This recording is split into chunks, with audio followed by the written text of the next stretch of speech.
వీడు స్కూల్కి వెళ్ళంటున్నాడు. ఈ రోజు మానేస్తాడు లేదా స్కూలే మానేస్తావురా? వేరే స్కూల్కి వెళ్ళిపోతాను అంటున్నాడు. ఏమైంది బుజ్జి?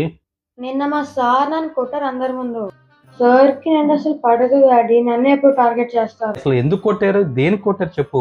వీడు హోంవర్క్ చేయలేదు, క్లాస్ బంక్ చేసుకొని అక్కడ ఆడుకుంటూ కూర్చున్నాడు ప్లే గ్రౌండ్ లో. అది చూసి సార్ కొట్టారు. డాడీ లాస్ట్ వీక్ కూడా నించోపెట్టారు ఇలాగే అందరి ముందు. క్లాస్ అవుతుంటే అమ్మాయి టిఫిన్ బాక్స్ ఒకటి తీసుకొని తినేశాడు. ఆకలి వేస్తుంది డాడీ, అందుకే తినేసాను. నీ బాక్స్ ఏమైందమ్మా? నేను ఫస్ట్ స్కూల్ లోనే తినేసాను డాడీ. అన్ని నీ బుద్ధులే. డాడీ నువ్వు డిఏ కంప్లైంట్, పిల్లల్ని కొట్టకూడదు కదా. డిఏ డిఏ డిఏ అంటే డిఈఓ. ఈ విషయం మటుకు నువ్వు సీరియస్ గా తీసుకోవాలి చదువు. నిషా, నీకు చిన్నప్పుడు ఎవరు కొట్టుకుంటే పెరిగావా నువ్వు? లేదు. నీకు ఇంట్లో ఇద్దరు పిల్లల్ని పెంచడానికే తలపైన తోక్కొస్తుంది. స్కూల్లో ఎంతమంది ఉంటారు నిషా?